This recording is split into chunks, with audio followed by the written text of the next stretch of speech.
radar screen.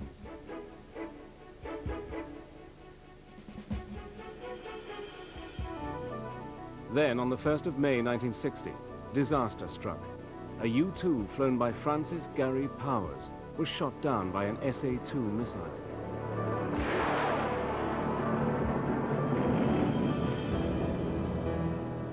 Powers survived and had a very public trial, designed to humiliate the US and deter them from carrying out any further reconnaissance flights. But with tensions between the superpowers mounting, the need for reconnaissance was more urgent than ever. Kelly Johnson's plans for an advanced supersonic spy plane became the #1 priority. In order to create an aircraft capable of operating at the speeds and altitudes that Kelly envisaged, his Skunk Works team would have to overcome a series of huge technological problems. The biggest problem that he was going to face, and he knew this up front, was going to be temperature. The temperatures that the aircraft would encounter at those speeds, phenomenal. It was clear that a traditional aluminium airframe would not withstand these extreme conditions. You could not fly an airplane past 2.6 Mach, and you just barely make it then with aluminum, because the airplane had just turned to jelly. The decision was made to build the airframe from titanium. Titanium was both light enough to reach altitudes in excess of 80,000 feet and strong enough to withstand the enormous temperatures generated by Mach 3 flight. No one had ever built an airplane out of titanium. So he had to begin from scratch. We didn't even have tools that you could use to develop titanium and to bend it and to shape it and to make an airplane. So we had to start by designing tools. It was a gigantic undertaking. Creating an aircraft able to cruise at Mach 3 was difficult enough, but the Skunk Works also had to face the challenge of combining this level of performance with the new science of stealth. To avoid features that would create strong radar reflections, the plane had taken on a revolutionary shape.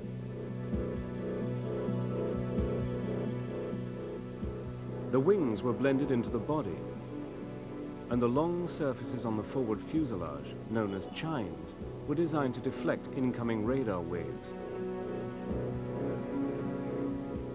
As were the inward-angled twin fins, the pointed engine cones, and the nearly flat lower fuselage.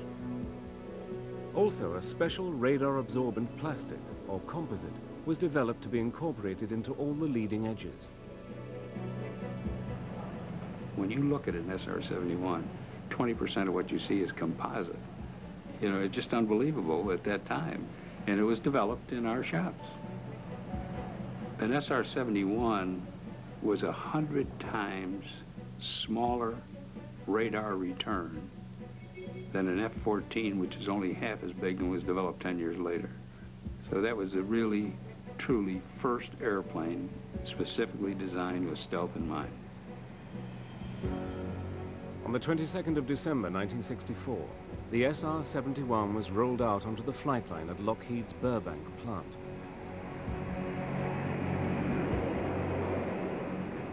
Coated in black, radar-absorbent ferrite paint, the Blackbird, as it became known, was an extraordinarily futuristic-looking machine. Lockheed test pilot Robert Gilliland would be the first in the cockpit. When we got going, as a matter of fact, for the actual first flight, it had 383 open items. These are things that are supposed to be working that aren't working. So it was a bare bones type of operation for the first flight. And you might say these kind of things could be dangerous, but there are plenty of other people that would like to have been in my position, I assure you of that. The exhilaration when we made the first engine run, and they had those afterburners going in there, and that thing is straining against those cables, and I just felt, boy, this is really going to be something.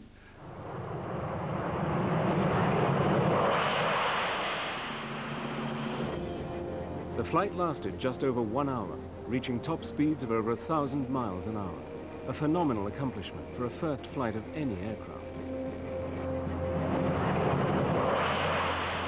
Kelly Johnson was there and some of his guests were there, and I don't remember who all else was there, but the whole kit and caboodle were very happy, including me.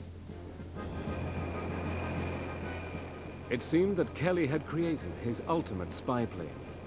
But would it be able to evade radar and fly high enough and fast enough to escape the Soviet fighters and missiles?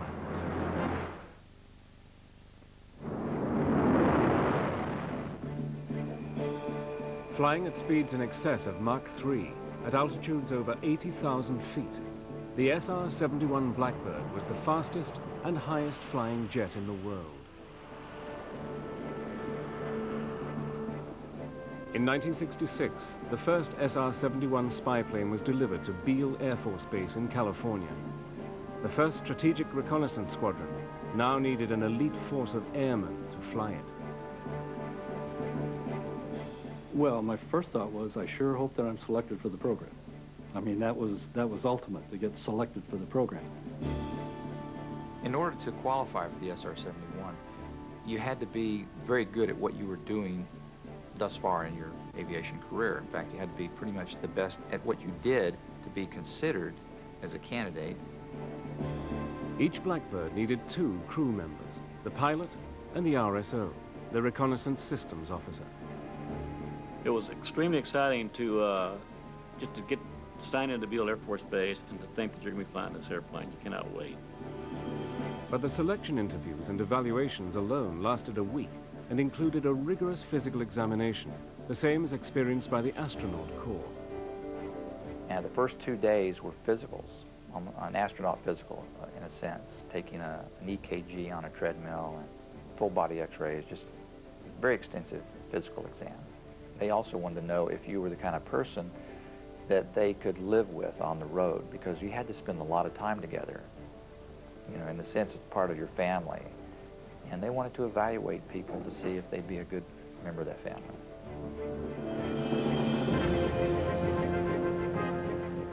The pilot began his actual training with long hours in T-38s and in the SR-71 simulator.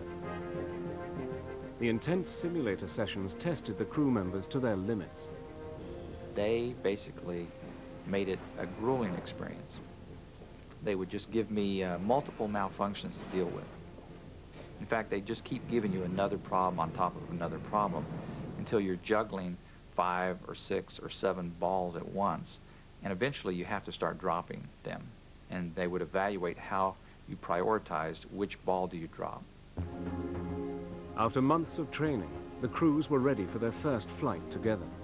The extreme speed and altitude called for special protection, and this came in the shape of the $120,000 pressure suit. 2 technicians suit you up. You step down into it, you put your arms into it, and it comes up to your back. The boots are separate from the suit, and they're just regular, real combat boots. The gloves are especially handmade for you, and they snap on with little O-rings onto your suit. Then when you put the helmet on, it's quite heavy, and once they snap it down, you hear yourself breathing. For a few moments there, you get some claustrophobia. I did anyway. The suit was designed to have 100% oxygen in the nasal cavity area and then compressed air in the rest of the suit, so that if you were to lose cabin pressure at 80,000 feet or above, the nitrogen bubbles in your system would come out and your blood would boil. So you need some kind of an environment around you. That's what the pressure suit provided. Suited up, the pilot and RSO are ready to be escorted out to the aircraft for their first flight together.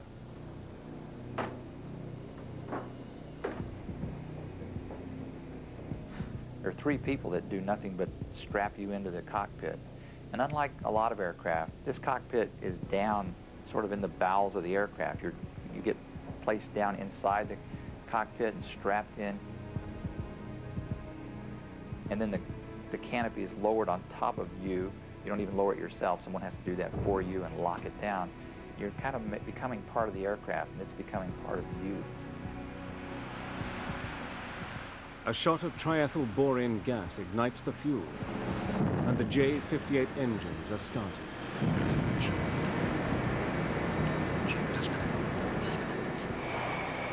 Where it really got impressive is when it starts taxiing out of the hangar. And it's 110 feet long, and so this thing keeps coming out, keeps coming out, keeps coming out, and all of a sudden you realize that's an awesome looking airplane as it gradually comes out of the hangar. So here we were looking at an airplane that was going to be going 2,000 miles an hour, and its design was so futuristic. It was like no other airplane that had ever been designed, because it was going to fly in an environment that no other airplane had ever been in. Tower Aspen 30 is number 1 for takeoff. I'll never forget how it feels to light those afterburners and feel one light before the other one does, and it jerks you pretty hard. Max thrust. And it accelerates rather rapidly. In just a matter of seconds, you're hitting 180 knots indicated airspeed, lifting off at 210, making sure you get the gear retracted before it overspeeds at 300 knots. And you keep pulling that nose up to try to achieve the 400-knot climb out. And in less than 2 minutes from brake release, you're pulling it out of afterburner, you're level at 24,000 feet. It's quite a ride.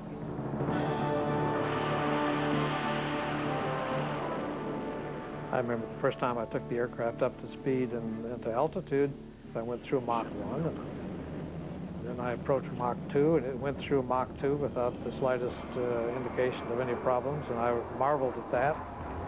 And then it rolled right on through Mach 3. Of course, none of us had ever been that fast before, but you did all of this effortlessly.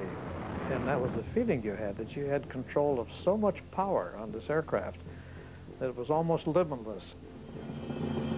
As the sr71 accelerates through Mach 3, the triple sonic boom is followed by a blast of heat radiating from its black skin that reaches temperatures of 1,100 degrees. It truly flew through the air like a hot knife through butter. It really did. So it was pointy on every end, but it had elegance. But it was an elegance that was designed for performance. After 10 months of grueling training, the sr71 crews were ready to go operational. Flying over heavily defended areas in enemy territories would push both the aircraft and the crews to their limits.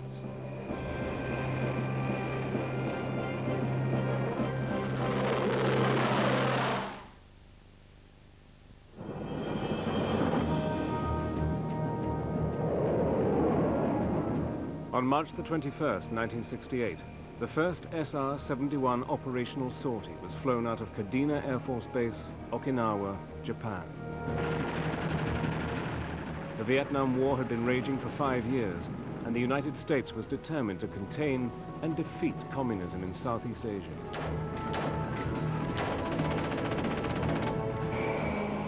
The role of the sr71 would be to gather photographic and electronic intelligence of their enemies. They would fly daily over territories where one mistake could cost the lives of the crew and provoke an international incident. In this program, the margin for error was so narrow, almost to nothing, that it really was the pressure of flying the mission flawlessly.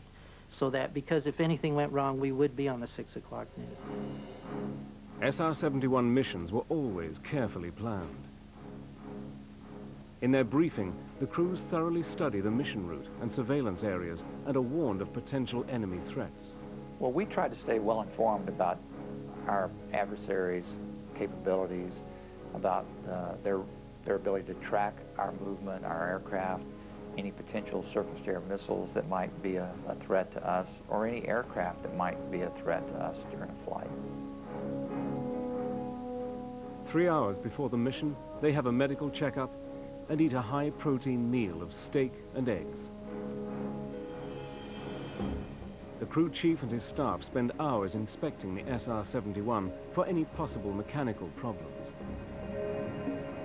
Pre-flight on the aircraft starts around midnight. We're staying for a 6 or 7 o'clock launch in the morning. And there's a lot of procedures that you go through. Cameras have to be uploaded. The bays are in the forward section of the chines, and then the cameras was electrically lifted up into it. We always loaded a light load of fuel for the mere fact that it's a lot easier on the airframe, it's a lot easier on the tires, the landing gear, and so forth like that. There was always excitement in the air, electrifying. Every time you fly the airplane, there was Everybody was keyed up. Everybody did their job and did it extremely well and took it very, very seriously. Everybody worked together, and it was a team effort, and everybody knew that they was striving for that one thing, and it was perfection. The sr71 demanded it because there was no room for error. When you get ready to launch the airplane there, things are happening so fast that you send the airplane off, and of course you're going to be concerned about whether or not it's going to come back. You're constantly thinking whether everything is correct or not, and those questions kind of creep into your mind.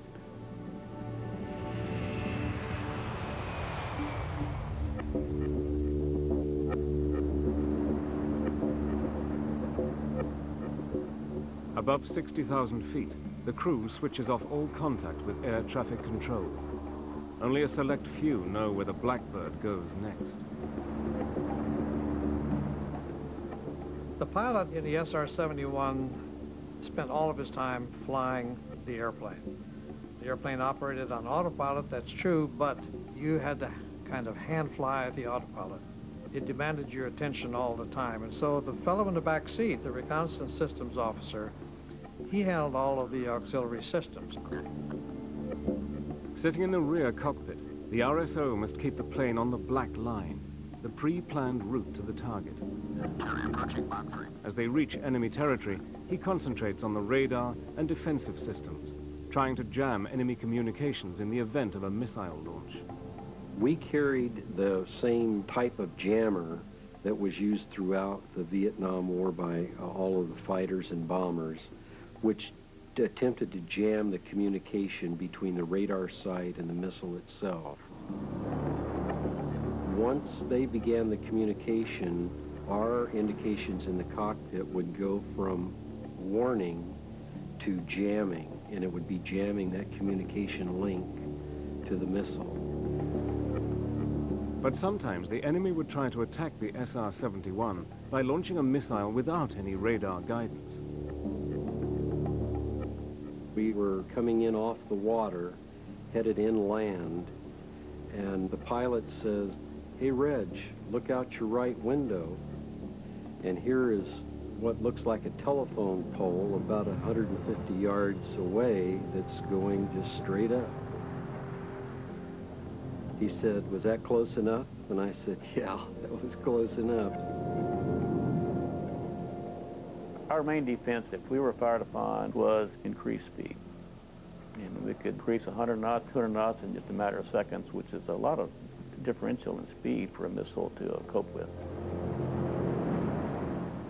Approaching the target area, the RSO concentrates on operating the high-tech surveillance equipment. The 6 different cameras were able to photograph 100,000 square miles in an hour, producing images with such high resolution that a vehicle's number plate could be clearly identified. The surveying capability of the aircraft was fantastic because you're going in a straight line for 2,000 miles.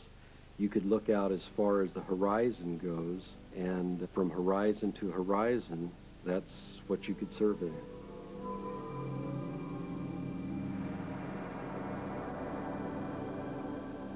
For the crews flying in the top 1% of the atmosphere, it gave them a unique perspective on the world. The first thing that you notice that's phenomenal is the change of the sky color. At about 60,000 feet, the sky turns a deep indigo steel blue that is so mesmerizing. You just want to look at it. It's fascinating. You know, if I flew the aircraft up near the Arctic Circle, and I might actually traverse dawn to dusk and back 2 or 3 times. I've seen the sun rise and set 3 times on a flight, which is very unusual. I mean, we're actually flying faster than the Earth's rotation, so we're outrunning the sun.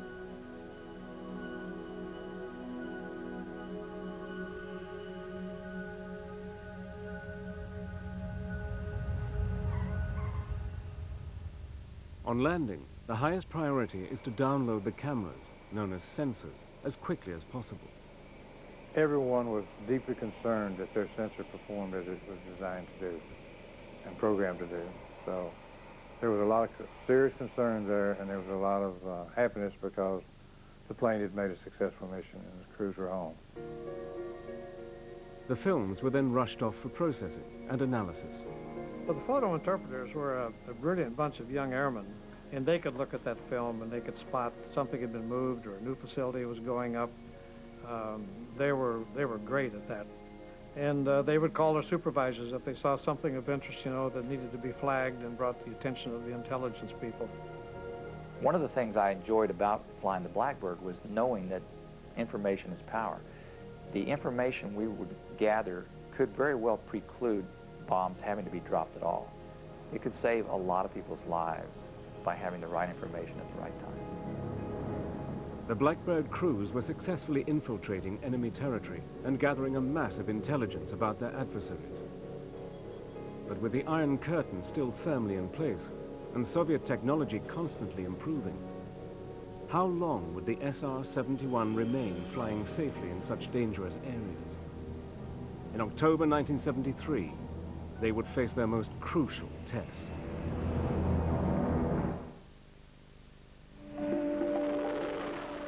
In the early 1970s, the world's attention focused on the Middle East. Tension between America's ally Israel and her Arab neighbors was reaching breaking point. On the 6th of October 1973, Soviet-backed Egypt and Syria attacked Israel and made dramatic territorial gains.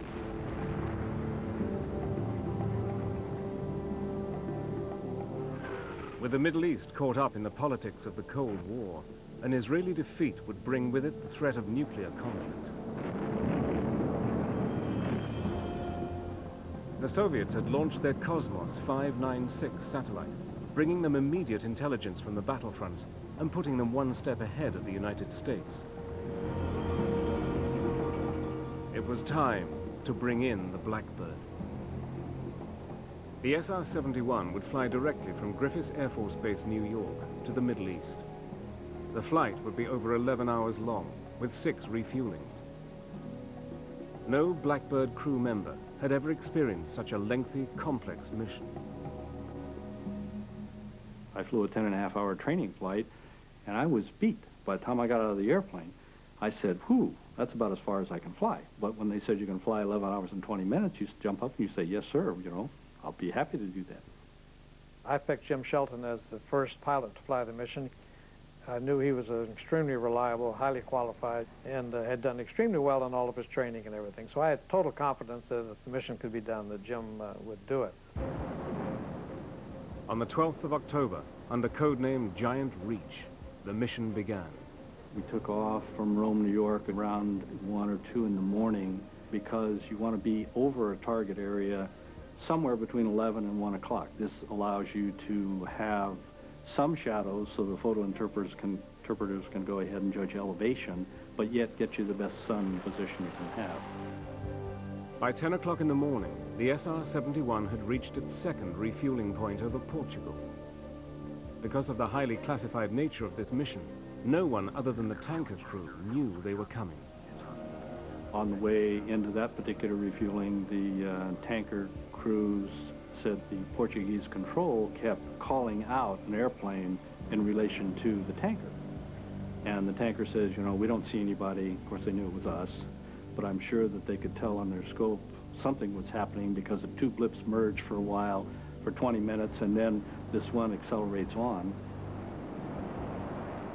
Jim Shelton approached the Egyptian coastline. The Egyptians were well equipped, with their Soviet allies constantly replenishing their supplies.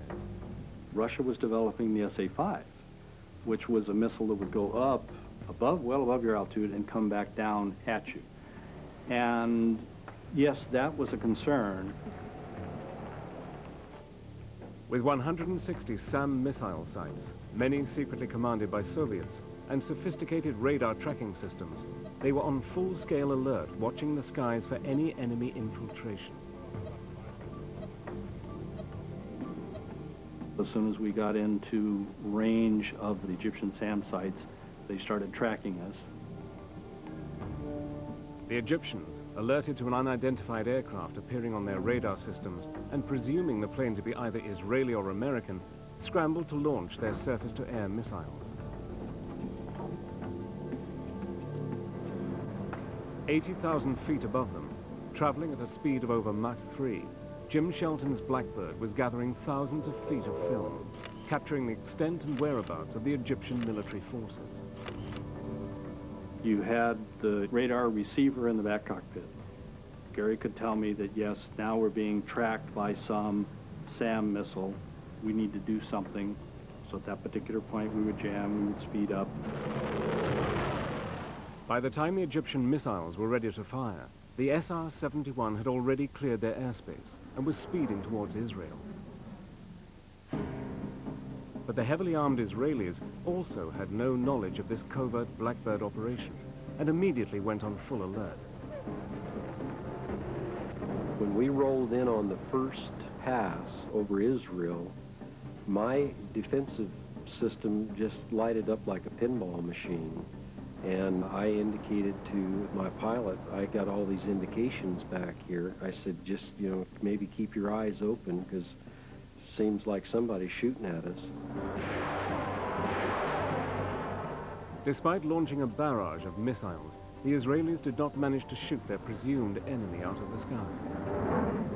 The Blackbird headed back to the United States. We got everything we were tasked for, got the airplane back, and that's the first time airplane, the SR-71, had flown 11 hours and 20 minutes. After we land, the next couple of days, Gary and I get invited to the Pentagon. Admiral Moore, chairman of the Joint Chiefs, wanted to thank us for the work that we had done, and they showed us some photos. The photographs were detailed enough to show how many Israeli tanks had been destroyed in the initial battles. We were to go ahead and resupply the Israelis with some of their lost equipment. So the photo interpreters are counting the number of tanks that we would be replacing. So it was a very crucial point for the SR-71. It was a very sensitive mission, and there was a lot of pressure to get that first one done. Jim and his backseater nailed them. He got all the targets, and everyone was absolutely elated. 8 more successful Blackbird missions supplied detailed intelligence that the war was now turning in Israel's favor. With this information, the United States was able to broker an eventual ceasefire on the 24th of October. I think the SR-71 contributed greatly to the resolution of that war. No one knew the airplane could fly that far and perform a mission like that and come back and hand the intelligence people the product.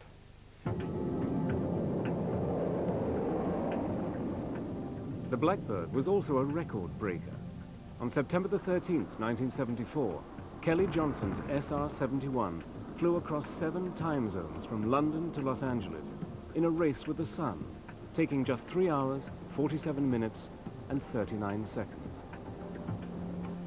For the record-breaking flight, I was over at the FAA Control Center, and the controller, a huge screen, and he said, here's a 747 coming out of Phoenix. And it'd go blip, blip. It moved about ½ inch or _1 inch. He said, okay, get ready. Here comes the SR-71 out of Canada. And it goes, brrr, and there goes my antenna, brrr, there goes Idaho. and get ready, boom! And it almost blew us out of the way because he was right overhead. And he was starting to decel, but he managed to blow the windows out of Zsa Gabor's house in the Hollywood Hills. In the same year, the Blackbird had flown a record-breaking flight from New York to London. 52 years earlier, Charles Lindbergh had flown approximately the same distance in 33 hours. The SR-71 made the flight in 1 hour, 55 minutes, and 42 seconds. But the SR-71 would soon be needed in a more serious capacity. Another Soviet-backed Middle Eastern enemy was on the warpath and was determined to humiliate the United States. There would be no better way than to shoot the SR-71 out of the sky.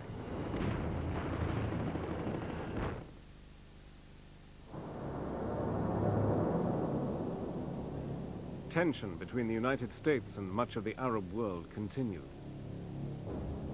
In 1972, the revolutionary leader of Libya, Colonel Muammar Gaddafi, announced that he was giving aid to terrorist organizations in Europe and the Middle East. He issued repeated threats to America and indicated that those who crossed the Gulf of Sidra would be crossing a line of death. By the spring of 1986, worldwide terrorism had reached unprecedented levels. President Reagan's patience was wearing thin. Gaddafi deserves to be treated as a pariah in the world community. We call on our friends in Western Europe and elsewhere to join with us in isolating him. If these steps do not end Gaddafi's terrorism, I promise you that further steps will be taken. Then, on the 5th of April, 1986, a bomb exploded in a West Berlin disco. Among the 232 casualties, 2 American servicemen were killed.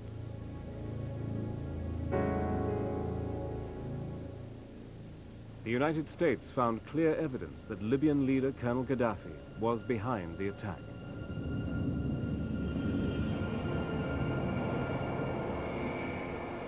At RAF Mildenhall in England, sr71 pilot Brian Shule knew that they were on course for retaliation. Now, we knew that something was going on because all of a sudden the Mildenhall base had an extra security arm of guards around it. Our BOQ living quarters had armed guards at the doors. The next thing you knew, every tanker in the Air Force practically was landing at Mildenhall. There were new airplanes on the ramp that you hadn't seen before, and it was no secret to every Brit aircraft spotter out there that there was something going on.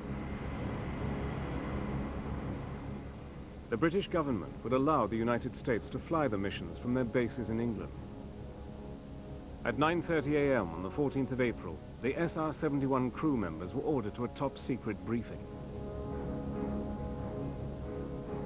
They were informed that the 48th Tactical Fighter Wing at Lakenheath would be striking selected Libyan targets within hours. When we heard the words, you know, this morning at 2 a.m., the F-111s are launching, we were a little surprised that, well, this is for real, it's happening. The SR-71's job would be to record the results of the airstrikes against Tripoli and Benghazi. That night, the F-111s began their mission. So when we're trying to sleep, in the middle of the night, you're awakened by the roar of F-111s taking off. Listening to that, it was quite serious at that time because we knew maybe some of those people wouldn't come back.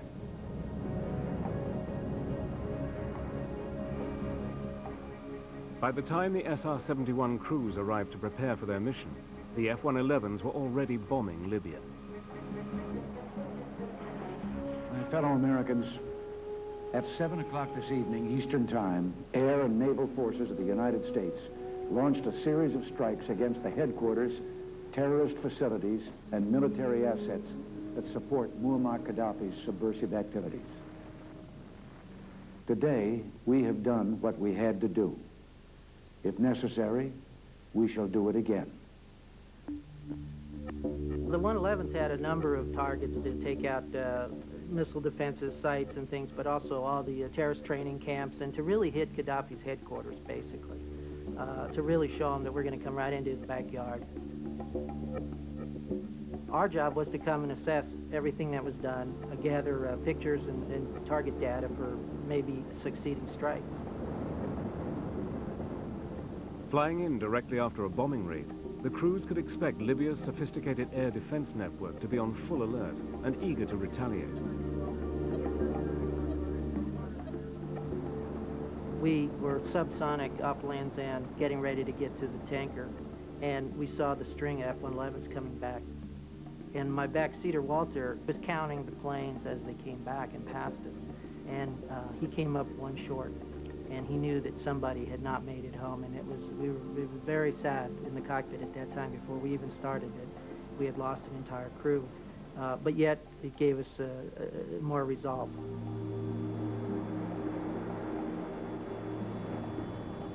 After refueling and now traveling at supersonic speeds, they neared the Gulf of Sidra and the Libyan target area. We're doing over 2,000 miles an hour at this point, and we were like a speeding bullet, except faster. And we had crossed the line of death with impunity. But the Libyans, equipped with the latest Soviet long-range high-altitude missiles, posed the greatest threat yet to the Blackbird. It was at that time that Walter started picking up some missile signals. He got 2 indications and then actually got a launch indication. And we had a big decision to make where we were running into the target area before we made the turn. Do we continue to that point where Gaddafi's headquarters were, or do we make a turn away now to save ourselves from the missiles? And our decision was to push the throttles forward, and we thought in 14 seconds we can beat that missile to that point and then make the turn.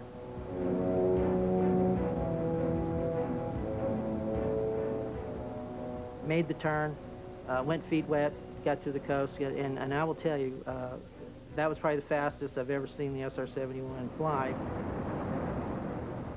They'd outrun the missile, gathered the photographic intelligence, and were now heading away from the danger zone. Walt said, okay, you can pull it back now. My hand was still locked in the forward position there. We were seeing Mach numbers that were a little scary, that we had not seen before, and the jet did it effortlessly.